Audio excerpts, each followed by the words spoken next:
Hello friends, இன்னைக்கு நம்ம பார்க்க போகிறது ஜாப்பனீஸ் அனிமே சீரிஸ்னா reincarnated 7th prince season 2 episode 2 தான் இன்னைக்குள்ள வீடியோவில் பார்க்க போகிறோம். இந்த எபிசோடில் நிறைய டீட்டெயில்ஸும் வேறு லெவலில் காமெடியும் இருக்கும். என்னால் முடிஞ்ச அளவுக்கு எல்லாத்தையுமே பெஸ்ட்டாக எக்ஸ்பிளைன் பண்ண ட்ரை பண்ணுறேன். ஹிடன் டீட்டெயில்ஸையும் கரெக்டாக நான் எக்ஸ்பிளைன் பண்ணுறேன். இப்போ உங்களுக்கு இது புரியலனாலும் ஒருவேளை நீங்கள் இதை ரீவாச் பண்ணிங்கன்னா கண்டிப்பாக உங்களுக்கு புரியும். சரி, வாங்க நம்ம இன்னைக்குள்ள கதைக்குள்ள போகலாம். இன்றைக்கி நம்ம பார்க்க போகிறது reincarnated 7th prince season 2 episode 2. அவன் என்ன பண்ணிட்டு இருக்கா நம்ம ஹீரோ பார்க்குறான். நீங்க வேற லெவல், உங்களோட பாட்டு நான் ஒரு நாள் இடத்துக்கு நேரில் வந்து பார்க்கணும் அப்படி நம்ம கிறுக்குத்தனமா பண்ணிட்டு இருக்கோம். நம்ம ஹீரோ கிளவுட் சுத்துக்கி அவன் மூஞ்சிலே அடிக்கிறான். வண்டா என்ன அடிச்சது என்னது ஹியூமன்ஸா அப்படின்னு சொல்லி அவன் ஷாக் ஆகுறான். இடம் என்னன்னு தெரிஞ்சுக்கோ ஹியூமன், நான் தான் ஏஞ்சல் சாரியா, அவனோட புனிதமான என்வாய். ஹியூமன் நம்ம இங்க இருந்து பிரிக்கிறதுக்கு ஒரு பேரியர் இருக்கும், அதை தாண்டி எப்படி வந்தா நம்ம கேட்டா அதெல்லாம் எனக்கு தெரியல, டிவைன் சாசரி கத்து கொடுங்க அப்படின்னு நம்ம ஹீரோ கேட்கறான். உன்னோட முட்டாள்தனமான சிறுமொழிக்கு புரியுற மாதிரி நான் ஒன்று சொல்றேன், உன்னால அது முடியாது. ஸோ என் காலை கிஸ் பண்ணிட்டு இங்க இருந்து கிளம்புன்னு சொன்னா ஏஞ்சல் ஒழுங்கா சொல்லி கொடுத்துரு, இல்ல பொண்ணுங்களை நீ இந்த மாதிரி சைட் அடிச்சிட்டு இருக்குது நாங்க போய் போட்டு கொடுத்துருவோம்னு சொல்லவும் ஒன்னு மாதிரி டீமன் சொல்றதெல்லாம் யார் நம்புவாங்க அப்படின்னு அந்த ஏஞ்சல் சொல்றான். நான் வரத்தின்னு நினைக்கிறவங்களுக்கு தான் டிவைன் சாஸ்திரியை கொடுப்பேன், திரும்ப சொல்ல மாட்டா கிளம்புங்கன்னு சொன்னா ஒழுங்கா என் கூட சேர்ந்து ஒர்க் பண்ணுப்பா அப்படின்னு நம்ம ஹீரோ கேட்கறேன். லோக்ஸியா அப்படின்னு அந்த ஏஞ்சல்ஸ் வாட வர வச்சு நான் தான் திரும்ப சொல்ல மாட்டேன்னு சொன்னேன்ல. நம்ம ஹீரோவை அட்டாக் பண்ணிட்டு அவன் அந்த சாங்கை வாட்ச் பண்ணிட்டு இருக்கான். நம்ம ஹீரோக்கு எதுவும் ஆகல, நீ சாதாரண பையன் இல்ல அப்படின்னு சொல்லி அந்த ஏஞ்சல் பாக்குறான். மாஸ்டர் லாய்டி நம்மள யாரோ கண்காணிக்கிறாங்கன்னு போயிட்டாரே அப்படின்னு சொல்லலாம். அப்படி அதையும் சென்ஸ் பண்ணலையே, நான் வேற விஷயத்த சென்ஸ் பண்ணேன் அப்படின்னு சொல்லி பேபிளானும் அங்க இருந்து கிளம்பி மழை பெய்யுற கிளவுட்ஸ்லாம் அந்த இடத்துக்கு வருது. அவனோட அந்த லோக்ஸிமா டிவைன் சாசரி தாங்கிறதுனால நம்ம ஹீரோ ஸ்பெல் டேக்கர்ஸ் வாட வச்சு எப்படியாச்சும் அதை அப்சர்வ் பண்ணலாம் ட்ரை பண்றான். டேக்கர்ஸ் வாட வச்சு கூட நம்ம ஹீரோவால அந்த மேஜிக்கை அனலைஸ் பண்ண முடியல.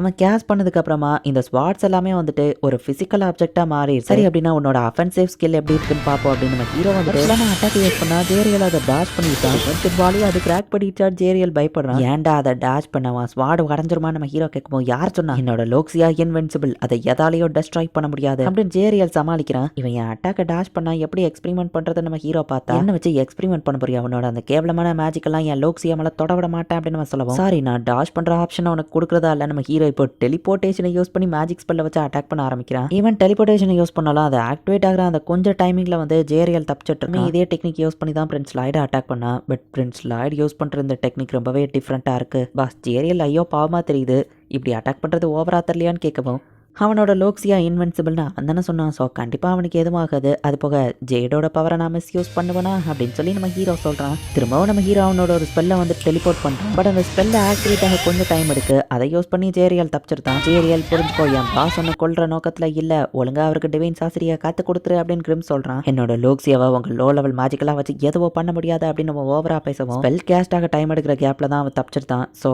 ஸ்பெல்லை ஆக்டிவேட் ஆகி அதை அட்டாக் பண்ணுற அந்த லாஸ்ட் செகண்டில் நான் அதை டெலிபோர்ட் பண்ணணும் நம்ம ஹீரோ யோசிச்சுட்டு ஃபுல்லா நம்ம ஹீரோ கான்சென்ட்ரேட் பண்ணிட்டு இருக்கோம். அந்த கேப்ல ஜேரியல் அட்டாக் பண்ணலாம் அப்படின்னு சொல்லி வந்தா டைமிங்ல நம்ம ஹீரோ இன்ஸ்டன்டா அட்டாக் ஆகுற மாதிரி டெலிபோர்டேஷன் யூஸ் பண்றான். ஜேரியல் மேல அது பட்டு ஜேரியலுக்கு கொஞ்சம் அடி விழுது.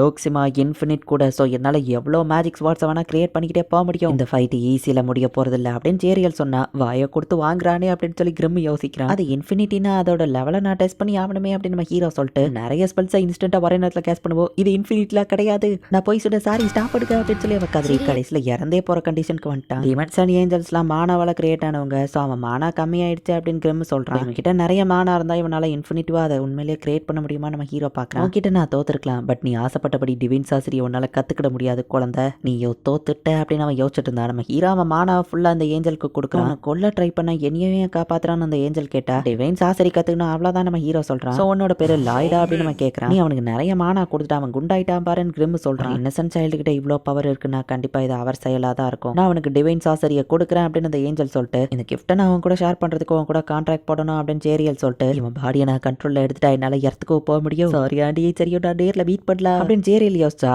என்ன நடக்க போதுன்னு எனக்கு புரிஞ்சிருச்சுன்னு கிரிம் சொல்றான். பாடி நீ எனக்கு சொத்தம் அப்படின்னு சொல்லி அந்த ஏஞ்சல் நம்ம ஹீரோவை கண்ட்ரோல் பண்ணா. ஜஸ்ட் நம்ம ஹீரோ கைக்குள்ளதான் அவன் அடக்கமா இருக்கான். முட்டா பையில எப்படிதான் நடக்கணும் எனக்கு முன்னாடியே தெரியும், ஏன்னா எனக்கும் இதே தான் நடந்தது, லைடோட மேஜிக்கை கம்பேர் பண்ணா நீ அவன் கையளவுக்கு தான் இருக்கிற அப்படின்னு கிரிம் அந்த ஏஞ்சலை கலாச்சிட்டு இருக்கு. டிவைன் சாசரியை யூஸ் பண்ண ஏஞ்சல்ஸ் மானா சிக்னேச்சர் அவங்களோட சோல்ல செலுத்துவாங்க. பாடியோ டான்ஸ் ஆடியோ அதை வெளியே கொண்டு வரலாம். பட் உனக்கு அப்படி இல்ல, உன்னோட பாத்து இப்ப ஆக்டிவ்ல தான் இருக்கு. ஸோ நீ ஜஸ்ட் உன்னோட சோலை வந்துட்டு கால் பண்ணி வெளியே கூப்பிட்டா போதும்னு சொல்லவும் நம்ம ஹீரோவும் இப்ப அப்படியே அதை ஃபீல் பண்ண ட்ரை பண்றான். இவன் உங்களை எதுவும் எதுவும் பண்ணிரலையே டிவைன் சாசரி தெரிஞ்சுதான்னு கேட்கவும் ஃபர்ஸ்ட் என்னால புரிஞ்சுக்கிட முடியாத இருந்த விஷயம் இப்போ என்னால தெளிவா புரிஞ்சுக்கிட முடியுது அப்படின்னு நம்ம ஹீரோ சொல்லவும் இந்த ஜியரியலுக்கு புரியல. மொத்த ஹெவன் அண்ட் எர்த்தியா ஆட்சி செய்யற அளவுக்கு இப்ப பிரின்ஸ் லாய்டு கிட்ட பவர் இருக்கு. அவர் நினைச்சா த்ரோனையே கைப்பற்ற முடியும்னு கிரிம் யோசிக்கிறான். இவ்வளவு ஈஸியில இது கத்துக்கிட்டதை நினைச்சு டிசப்பாயிண்டடா இருக்கு. விஷயத்தை நான் ஸ்டெப் பை ஸ்டெப்பா ஃபுல்லா கத்துக்கிடும் போது தான் அதோட எக்ஸ்பீரியன்ஸ் எனக்கு ரொம்பவே எக்ஸைட்டடா இருக்கும். முன்னாடி அதை கிரியேட் பண்ணவங்க எப்படி இதை பண்ணிருப்பாங்க, எதுக்காக பண்ணிருப்பாங்க, அதெல்லாம் யோசிக்கும் போது எக்ஸைட்மெண்டா இருக்கும். எஃபோர்ட்லெஸ்ஸா இதை கத்துக்கிட்டு ஒன்னும் பிரச்சனை இல்லை நம்ம ஹீரோ சொல்லிட்டு என்னோட லோக்சியா ஸ்பெல்ல நான் வர வைக்கிறேன் நம்ம ஹீரோ சொன்னா ஒவ்வொருத்தரோட சோலை பொறுத்து லோக்சியாவோட ஷேப் சேஞ்ச் ஆகும். ஸ்வாட வர வைக்க ட்ரை பண்ணு அப்படின்னு ஜேரியல் சொல்லிட்டு இவனோட இமன்ஸ் பவர்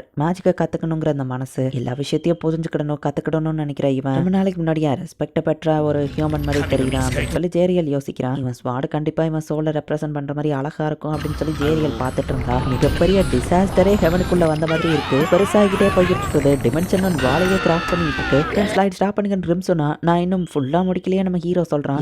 இது ஸ்டில் இன்னும் கன்ஸ்ட்ரக்ஷன் ஒர்க்ல தான் இருக்கா. ஃபுல்லா கிரியேட் பண்ணா என்னத்துக்காவன் கிரிம் யோசிக்கிறான். ஏஞ்சல் ஃபேஸ் டெத்து குழந்தைங்க எல்லாம் தெரியுது. 8 விங்ஸ் ஆர்க் ஏஞ்சல் மாதிரி தெரியுதே அப்படின்னு சொல்லி ஜேரியல் பார்க்கறான். அடே ஸ்டாப்பிட் ஏஞ்சல் இவனை எப்படியாச்சும் ஸ்டாப் பண்ணில உங்க ஹெவனுக்கு தான் பிரச்சனை அப்படின்னு சொல்லி கிரிம் கத்துறான். ஸோ மேல ஒரு பக்கம் இந்த பிரச்சனை போய்கிட்டு இருந்தா பாபிலான் எதையோ சந்தேகப்பட்டு சர்ச்சுக்குள்ள தேடிட்டு இருந்திருப்பான். இப்போ ஒரு கார்டனுக்குள்ள அவன் வரான். சர்ச்சுக்குள்ள எதுக்காக இந்த ஸ்மெல் வரணும் அப்படின்னு சொல்லி பேபிலான் உள்ள வந்து பார்த்தோட சென்ட் ஸ்மெல்ல வச்சு ஏதோ ஒரு கிரீப்பியான ஸ்மெல்ல மறைக்கிறாங்க அப்படின்னு அவனுக்கு தெரியுது. நானே அடியில தோண்டி பாத்துடலாமா நம்ம யோசிச்சா ரிசைட் அந்த பக்கம் நடக்குது. தொலைஞ்சு வந்துட்டியா அப்படின்னு ஒரு பாஸ்டர் வந்து நிக்கிறான். அந்த ரோஸ்லாம் அழகா இருந்தது அதை பார்க்க வந்தேன் பேபிலான் சமாளிக்கிறான். பெர்ஃபார்மன்ஸ் முடிய போது நீ அந்த இடத்துக்கு போகலையா அப்படின்னு கேட்கவும் அப்ப நீங்க அப்படின்னு பேபிலான் கேட்டா தொலைஞ்சவங்களை வழி நடத்துறது தான் ஒரு பாஸ்டரா என் டியூட்டின்னு சொல்லுவோம். நீங்க என்ன டிராபிக் போலீஸான்னு பேபிலான் சொல்றான். இதுல காமெடி என்னன்னா நானே என் லைஃபை தொலைச்சிட்டு வழி தெரியாம நிக்கிறேன் நம்ம சொல்லுவோம். உங்களோட ரோசரியை நீங்க போடலையா, எல்லா கிளர்ஜிஸும் போட்டிருப்பாங்க, நீ ஒரு பாஸ்டர்னு வர சொல்றீங்களேன்னு கேட்கவும் சாரி என்னோட மிஸ்டேக் தான், இதோ கையில தான் வச்சிருக்கேன் நான் அந்த செயினை போட்டு. சர்ச்சுக்குன்னு சில ரூல்ஸ் இருக்கு, அதை மீறக்கூடாது. இந்த கார்டன் ரொம்ப புனிதமான பிளேஸ், எல்லாரும்லாம் இங்க வரக்கூடாதுன்னு சொல்லவும் பேபிலான தேடி இப்ப மத்தவங்களும் வந்திருக்காங்க.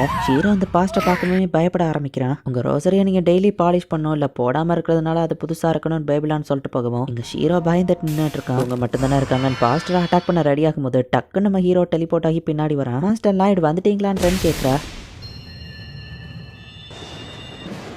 என்னாச்சு ஹீரோ ரொம்ப பாசமலையா பொடிறான் நம்ம ஹீரோ பாக்குறான். இப்ப எல்லாரும் அங்க இருந்து கிளம்புறாங்க. இது அவன் தானே அப்படின்னு சொல்லி அந்த ஏஞ்சல் ஜேரியல் பாக்குறாங்க. ரிசைட்டல் சூப்பர் நம்ம ஹீரோ சொன்னா இடிச்சதுனால பாதிலேயே ஸ்டாப் பண்ணிட்டாங்கன்னு சொல்லுவாங்க. ஐயா ஈச்சர் கிட்ட பேசுதான் நான் காத்துக்கிட்டு இருந்தேன் அப்படின்னு சொல்லி அந்த ஏஞ்சல் யோசிக்கிறான். ஸ்டாப் பண்றதுக்கு முன்னாடி வரைக்கும் உங்க பெர்ஃபார்மன்ஸ் சூப்பர் நம்ம ஹீரோ சமாளிக்கிறான். ஏன்னா நம்ம ஹீரோ அதை ஃபுல்லா இருந்து பார்க்கவே கார்டனை பத்தி இப்ப பேபிலான் விசாரிக்கிறான். இறந்து போன பெட்ஸ் எல்லாம் அங்க புதை போன வா சொல்லுவோம். அதான் அந்த ஸ்மெல் வந்திருக்கு போல அப்படின்னு பேபிலான் யோசிச்சுட்டு விட்டுருதான். பட் இருந்தாலும் அந்த பாஸ்டர் ஃபேஸ் ரோசரி போடாதது ஹீரோ பார்த்து பயந்தது அப்படின்னு பேபிலானுக்கு டவுட்டா இருக்கு. நான் அந்த சர்ச்சை விட்டு நீ கிளம்புறேன் அப்படின்னு நம்ம ஹீரோ ஃபாதர்ட்ட சொல்றான். மிஸ்டர் பேபிலான் இந்த ரவுடிஸ்டே இருந்து என்ன ப்ரொடெக்ட் பண்ணதுக்கு தேங்க்ஸ் அப்படின்னு சொல்லி அந்த சிஸ்டர் வந்து சொல்றா. இன்னும் அழுக்காகணும், இதெல்லாம் தகுதியே இல்லாதது அப்படின்னு சொல்லி அந்த ரோசரியை போட்டு அந்த பாஸ்டர் மிதிச்சு நீங்க செக்யூரிட்டியை அதிகப்படுத்தணும்னு அண்டர் கிரவுண்ட்ல இருக்கிற டீமன்ட் அவன் பேசிட்டு இருக்கான். இந்த இடத்துல இந்த எபிசோட் முடியுது. ஃபாதர் சிஸ்டர்னு எல்லாருமே மயங்கிட்டதுனால அவங்க எந்திரிச்ச அப்புறமா ரவுடிஸ்டே இருந்து உங்களை காப்பாத்தினது இன்னும் பேபிலானு தான் நம்ம ஹீரோ சொல்லியிருப்பான். இப்ப புதுசா ஒரு மிஸ்டீரியஸான பாஸ்டர் அண்ட் டீமன்ஸ் அவன் கண்ட்ரோல்ஸ்ல இருக்கு. என்ன நடக்க போகுது நெக்ஸ்ட் எபிசோட் பார்த்து தெரிஞ்சுக்கோங்க. தேங்க்யூ ஃபார் வாட்சிங். Bye guys. நெக்ஸ்ட் எபிசோட்ல மீட் பண்ணலாம்.